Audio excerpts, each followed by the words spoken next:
ನಮಸ್ಕಾರ. ರಿವ್ಯೂ ಚಾನಲ್ಗೆ ಸ್ವಾಗತ. ನಾನು ಸೌಖ್ಯ ಗಾಂವ್ಕರ್. ಸಿದ್ದರಾಮಯ್ಯನವರು ಜನಾಂದೋಲನ ಸಮಾವೇಶದಲ್ಲಿ ದೋಸ್ತಿ ವಿರುದ್ಧ ಸಿಕ್ಕಾಪಟ್ಟೆ ಅಬ್ಬರಿಸಿದ್ರು, ಗುಡುಗಿದ್ರು ನೋಡಿದ್ದೀವಿ. ಮತ್ತು ರಾಜ್ಯಪಾಲರು ಪ್ರಾಸಿಕ್ಯೂಷನ್ ಅನುಮತಿ ಕೊಡೋದಿಲ್ಲ ಅನ್ನೋ ಆತ್ಮವಿಶ್ವಾಸದಲ್ಲಿ ಇದ್ದೀನಿ ಅನ್ನುವ ಮಾತುಗಳನ್ನಾಡಿದ್ದನ್ನು ಗಮನಿಸಿದ್ದೀವಿ. ಯಾಕಂದರೆ BJP JDSನ ವಿರುದ್ಧ ಅವರು ಮಾಡಿದಂಥ ವಾಕ್ಪ್ರಹಾರ ಯಾರ್ಯಾರದ್ದು ಏನೇನಿದೆ, ಕುಮಾರಸ್ವಾಮಿ ಅವರದ್ದೇ ಒಂದು ಅನುಮತಿ ರಾಜ್ಯಪಾಲರ ಬಳಿ ಪೆಂಡಿಂಗ್ ಇದೆ ಅಂತೆಲ್ಲ ಯಾವ್ಯಾವ ವಿಚಾರಗಳನ್ನು ಪ್ರಸ್ತಾಪ ಮಾಡಿದ್ದಾರೆ ನೋಡಿದ್ದೀವಿ. ಅಂಥದ್ರಲ್ಲಿ ಒಂದು ರಿಪೋರ್ಟ್ ಇಲ್ಲ, ತನಿಖೆನೇ ಆಗಿಲ್ಲ.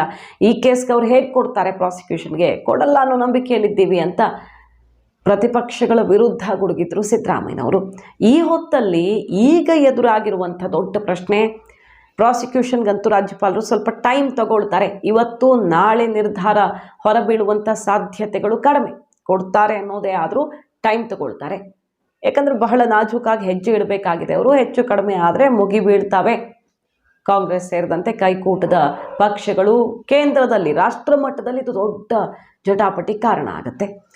ಆದರೆ ಈಗ ಜನಪ್ರತಿನಿಧಿಗಳ ವಿಶೇಷ ನ್ಯಾಯಾಲಯದಲ್ಲಿ ಒಂದು ಕೇಸ್ ಆಗಿದೆಯಲ್ವಾ, ಖಾಸಗಿ ದೂರು ಕೊಡಲಾಗಿದೆ. ಸ್ನೇಹಮಯಿ ಕೃಷ್ಣ ಪರವಾಗಿ ವಕೀಲರು ಏನೇನು ಹೇಳಿದ್ರು ನಿನ್ನೆ ಕೈಗೆತ್ಕೊಂಡು, ಈ ಕೇಸನ್ನು ಕೈಗೆತ್ಕೊಂಡು 13ನೇ ತಾರೀಕಿಗೆ ನಿರ್ಧಾರವನ್ನು ಕಾಯ್ದಿರಿಸಿದೆ ಕೋರ್ಟ್. 13ನೇ ತಾರೀಕು ಬಹಳ ಮಹತ್ವ ಪಡ್ಕೊಳ್ತಾ ಇದೆ. CBI ಕೊಡಬೇಕು, ಇಲ್ಲ ಬೇರೆ ಯಾವುದಾದ್ರೂ ತನಿಖಾ ಸಂಸ್ಥೆಗೆ ಇದನ್ನು ಕೊಡಬೇಕು ಅಂತ ಕೇಳಿಕೊಂಡು ಕೋರ್ಟ್ಗೆ ಹೋಗಿರೋದು. ಮುಖ್ಯಮಂತ್ರಿಗಳ ವಿರುದ್ಧ ಈ ರೀತಿ ಖಾಸಗಿ ದೂರನ್ನು ವಿಶೇಷ ನ್ಯಾಯಾಲಯ ಅಕ್ಸೆಪ್ಟ್ ಮಾಡುತ್ತಾ ಇಲ್ವಾ ಅನ್ನೋದೇ ಬಹಳ ಪ್ರಮುಖವಾದ ವಿಚಾರ ಇದರಲ್ಲಿ. ಹಾಗಾದರೆ ವಕೀಲರು ಹೇಳ್ತಿರೋದೇನು, ಈ ಕಾರಣಗಳಿಂದ ಮುಖ್ಯಮಂತ್ರಿ ಸಿದ್ದರಾಮಯ್ಯನವರು ತಪ್ಪಿಸ್ಕೊಳ್ಳೋಕೆ ಸಾಧ್ಯವಿಲ್ಲ ಅಂತ one by one, point by point ಬಿಚ್ಚಿಟ್ಟಿದ್ದಾರೆ. ಇವತ್ತು ನಾವು ಆರ್ಗ್ಯುಮೆಂಟ್ ಮಾಡಿರೋದು ಕಂಪ್ಲೇಂಟ್ ಅಕ್ಸೆಪ್ಟ್ ಮಾಡಬೇಕು ಅಂತ. ಪ್ರೈವೇಟ್ ಕಂಪ್ಲೇಂಟ್ ರಿಪೋರ್ಟು 13ಗೆ ಇಟ್ಕೊಂಡಿದ್ದಾರೆ. ಅದು ನಂಬರ್ ಆದರೆ ಅದಾದಮೇಲೆ ನೋಟಿಸ್ ಇಶ್ಯೂ ಆಗುತ್ತೆ. ಆರ್ಗ್ಯುಮೆಂಟ್ ಮಾಡಿರೋದು ಮೇನ್ಲಿ ಮೂಡಾ ಅಲ್ಲಿ ಅಲಾಟ್ಮೆಂಟ್ ಆಫ್ ಸೈಟ್ಸ್ 14 ಸೈಟ್ ಆಗಿರೋದು, ಅದು ಮಾಡೋಕ್ಕೆ ಬರೋಲ್ಲ ಅಂತ. ಅಕ್ವಿಸಿಷನ್ ಮಾಡಿರೋದು ಏರಿಯಾ ಬೇರೆ, ಅಲೊಕೇಶನ್ ಆಫ್ ಸೈಟ್ಸ್ 14 ಸೈಟ್ಸ್ ಕೊಟ್ಟಿರೋದು ಬೇರೆ ಕಡೆ, ಅದು ಮಾಡೋಕ್ಕೆ ಬರಲ್ಲ. ನಂಬರ್ 1. ನಂಬರ್ 2, ನಿಮಗೆ ನಿಮ್ಮ ಲ್ಯಾಂಡ್ ನೀವು ಕೊಟ್ಟಿದ್ದೀರಾ ಅಂತ ನಿಜ ಅಂತಂದರೆ ಪ್ರಪೋರ್ಷನೇಟ್ಲಿ ನಿಮಗೆ ಬರೋದು 2 ಸೈಟು, 14 ಸೈಟ್ ಬರೋಲ್ಲ. ನಂಬರ್ 3, ಅವ್ರಿಗೆ ಆ ಓನರ್ಶಿಪ್ಪು ಎಲ್ಲಿಂದ ಬಂತು, ಟ್ರೇಸಿಂಗ್ ಆಫ್ ಟೈಟಲೇ ಇಲ್ಲ. ಅಕ್ಯೂಸ್ ನಂಬರ್ 4 ನಾವು ಹಾಕಿರೋದು ದೇವರಾಜು ಅಂತ. ಅವ್ರಿಗೆ 2 ಬ್ರದರ್ಸ್ ಇದ್ದರು. ದೇವರಾಜು ಅವ್ರ ಇನ್ನೊಬ್ಬರು ಬ್ರದರು ಮೈಲಾರಯ್ಯಗೆ ಅವರು ರೆಲಿಂಕ್ವಿಶ್ಮೆಂಟ್ ಡೀಡ್ ಅಂತ ಕೊಟ್ಬಿಟ್ಟಿದ್ರು. ಸೊ ಯಾರಿಗೂ ಅಲ್ಲಿ ಹಕ್ಕಿಲ್ಲ. ಸಡನ್ನಾಗಿ ಡೆಪ್ಟಿ ಚೀಫ್ ಮಿನಿಸ್ಟರ್ ಆಗುವಾಗ ದೇವರಾಜು ಮುಖಾಂತರ ಒಂದು ಅರ್ಜಿ ಕೊಟ್ಟು, ಇದು ನಮ್ಮ 3 ಎಕರೆ ನಮ್ಮದು, ನಮಗೆ ಅಕ್ವಿಸಿಷನ್ ಬೇಡ, ನಮಗೆ ಲ್ಯಾಂಡ್ ವಾಪಸ್ ಕೊಡಿ ಅಂತ ಹಾಕಿ ಮೂಡಾ ಅವರು ಅದನ್ನು ಮಾತ್ರ ಡಿನೋಟಿಫೈ ಮಾಡ್ತಾರೆ. ಆಲ್ರೆಡಿ ಫೈನಲ್ ನೋಟಿಫಿಕೇಷನ್ ಆಗೋಗಿದೆ. ಸೈಟ್ಸ್ ಎಲ್ಲ ಬೇರೆಯವ್ರಿಗೆ ಅಲಾಟ್ಮೆಂಟ್ ಆಲ್ರೆಡಿ ಆಗೋಗಿದೆ. ಈ ಏರಿಯಾದು ಸ್ಪೆಸಿಫಿಕಲಿ ಆಲ್ರೆಡಿ ಬೇರೆಯವ್ರಿಗೆ ಮಾಡಿಬಿಟ್ಟಿದ್ದಾರೆ. ಆ ಥರ ಇರುವಾಗ ಇವ್ರಿಗೆ ಎಲ್ಲಿ ಹಕ್ಕು ಬಂತು ಅಂತ. ಇನ್ನೊಂದು, ಒಂದು ಕಡೆ ಡಿನೋಟಿಫಿಕೇಷನ್ ಮಾಡಿ ಅಂತ ಹೇಳಿ ಡಿನೋಟಿಫೈ ಮಾಡಿ ಲ್ಯಾಂಡ್ನ ಅಗ್ರಿಕಲ್ಚರಲಿಂದ ನಾನ್ ಅಗ್ರಿಕಲ್ಚರಲ್ ಪರ್ಪಸ್ಗೆ ಕನ್ವರ್ಷನ್ನು ಮಾಡಿಕೊಂಡು ಸಡನ್ನಾಗಿ ಪವರಲ್ಲಿ ಇಲ್ಲ ಇರುವಾಗ ಏನು ನಡೆಯಲ್ಲ. ತಿರ್ಗಾ ಏನಾಗತ್ತೆ, ವಾಪಸ್ ಬಂದ ಮೇಲೆ ಸಡನ್ನಾಗಿ ಆಯಿತು ನಮಗೆ ಡಿನೋಟಿಫಿಕೇಷನ್ ಬೇಡ, ನಮ್ಮ ಲ್ಯಾಂಡನ್ನ ನೀವು ತೊಗೊಂಡಿದ್ದೀರಲ್ಲ, ನಮಗೆ ಕಾಂಪನ್ಸೇಷರಿ ಸೈಟ್ಸ್ ಕೊಡಿ ಅಂತ. ಒಂದು ಕಡೆ ನೀವು ಹೇಳ್ತೀರಾ ಡಿನೋಟಿಫಿಕೇಷನ್ ಆಗಿದೆ ಅಂತ, ಇನ್ನೊಂದು ಕಡೆ ಹೇಳ್ತೀರಾ ನೀವು ಆಲ್ರೆಡಿ ಅಕ್ವೈರ್ ಮಾಡಿಬಿಟ್ಟಿದ್ದೀರಾ, ಸೊ ನಮಗೆ ಕಾಂಪನ್ಸೇಟ್ರಿ ಸೈಟ್ಸ್ ಕೊಡಿ ಅಂತ. 50-50 ಸ್ಕೀಮಲ್ಲಿ 50-50 ಸ್ಕೀಮ್ ಆಮೇಲೆ ಅವರೇ ವಿಡ್ರಾ ಮಾಡ್ಕೋತಾರೆ. ಸೊ ಈ 14 ಸೈಟ್ ಬರೋದಿಲ್ಲ. ನಿಮಗೆ ನಿಜವಾಗ್ಲೂ ಹಕ್ಕಿದ್ರೆ 2 ಸೈಟ್ ಬರುತ್ತೆ. ಹಕ್ಕಂತೂ ಇಲ್ಲ, ಯಾಕಂದರೆ ಟ್ರೇಸಿಂಗ್ ಆಫ್ ಟೈಟಲ್ ಇಲ್ಲ.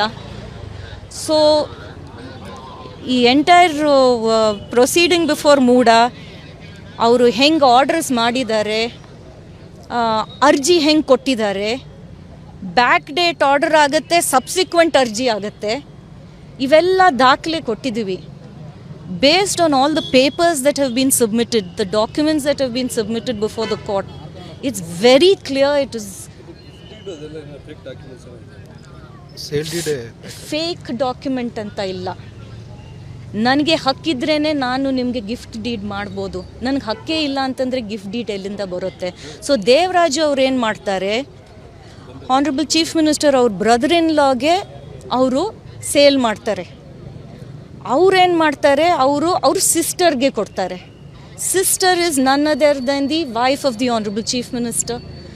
ಸೊ ಈ ಲಿಂಕ್ನ ನಾವು ತೋರಿಸಿದ್ವಿ ಕೋರ್ಟ್ಗೆ. ಅದನ್ನು ಈಗ ದಾಖಲೆ ಎಲ್ಲ ನೋಡಿದರೆ ಇಟ್ ಈಸ್ ವೆರಿ ಕ್ಲಿಯರ್. ಆ ಟೈಟಲ್ ಸೇಲ್ ಡೀಡ್ ಅವರು ದೇವರಾಜು ಮಾಡುವಾಗ ದೇವರಾಜು ನನಗೆ ಹೆಂಗೆ ಈ ಪ್ರಾಪರ್ಟಿ ಬಂತು ಅಂತಲೂ ಹೇಳಿಲ್ಲ ಅದರಲ್ಲಿ. ಸೊ ಟ್ರೇಸಿಂಗ್ ಆಫ್ ಟೈಟಲೇ ಇಲ್ಲ ಅದರಲ್ಲಿ. ಸೊ ಪೇಪರ್ಸ್ ಇಲ್ಲ, ಹಾಂ, ಸೇಲ್ ಡೀಡ್ ಪೇಪರ್ಸ್ ಡೇಟ್ಸು ಇಲ್ಲ ಅದರಲ್ಲಿ. ಸೊ ಕೋರ್ಟ್ಗೆ ನಾವು ಒಂದೊಂದಾಗಿ ನಾವು ಎಲ್ಲ ಎಸ್ಟಾಬ್ಲಿಷ್ ಮಾಡ್ಕೊಂಡು ಹೋಗಿದ್ವಿ. The court gives a PCR numbering on 13th, then the case will proceed. TJ Abraham, Snehamayi Krishna ಇವರನ್ನೆಲ್ಲ ಹಲವು ಮಾಧ್ಯಮಗಳು ಸಂದರ್ಶನಕ್ಕೆ ಒಳಪಡಿಸಿರೋದನ್ನು ನೋಡ್ತಾ ಇದ್ದೀವಿ. ಅಲ್ಲಿ ಸವಾಲಿನ ಮೇಲೆ ಸವಾಲು ಹಾಕ್ತಿದ್ದಾರೆ. ಬ್ರಹ್ಮ ಬಂದರೂ ಈ ಕೇಸಿನ ತಪ್ಪಿಸ್ಕೊಳ್ಳೋಕೆ ಸಾಧ್ಯವಿಲ್ಲ. ಸತ್ತೋಗಿರೋ ಹೆಸರಲ್ಲಿ, ಒಬ್ಬ ವ್ಯಕ್ತಿಯ ಹೆಸರಲ್ಲಿ ಡಿನೋಟಿಫಿಕೇಷನ್ನು ಆ ದೇವರಾಜ್ ಅನ್ನೋ ವ್ಯಕ್ತಿಯದ್ದೇ ಅಲ್ಲ, ಆತನದ್ದು ಅನ್ನೋ ರೀತಿ ತೋರಿಸಿ ಜಮೀನನ್ನು ಖರೀದಿ ಮಾಡೋದ್ರಲ್ಲಿ ಟೈಟಲ್ಲು, ಸೇಲ್ ಡೀಡು ಯಾವುದೂ ಸರಿ ಇಲ್ಲ. ಇನ್ನು ಹೆಂಗೆ ಈ ಜಮೀನಿನ ವಿಚಾರದಲ್ಲಿ ಅಕ್ರಮ ಇಲ್ಲ ಅಂತ ಹೇಳೋಕೆ ಸಾಧ್ಯ?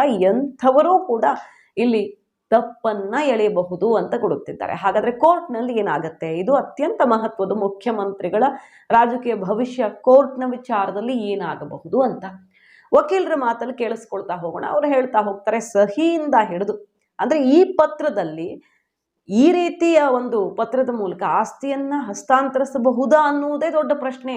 ಇದು ಪ್ರಾಸೆಸ್ ಸರಿಯಾಗಿಲ್ಲ, ಸಹಿ ಇಲ್ಲ, ಟೈಟಲ್ಲು, ಸೇಲ್ ಡೀಡು ಒಂದೂ ಕೂಡ ಕರೆಕ್ಟಾಗಿಲ್ಲ.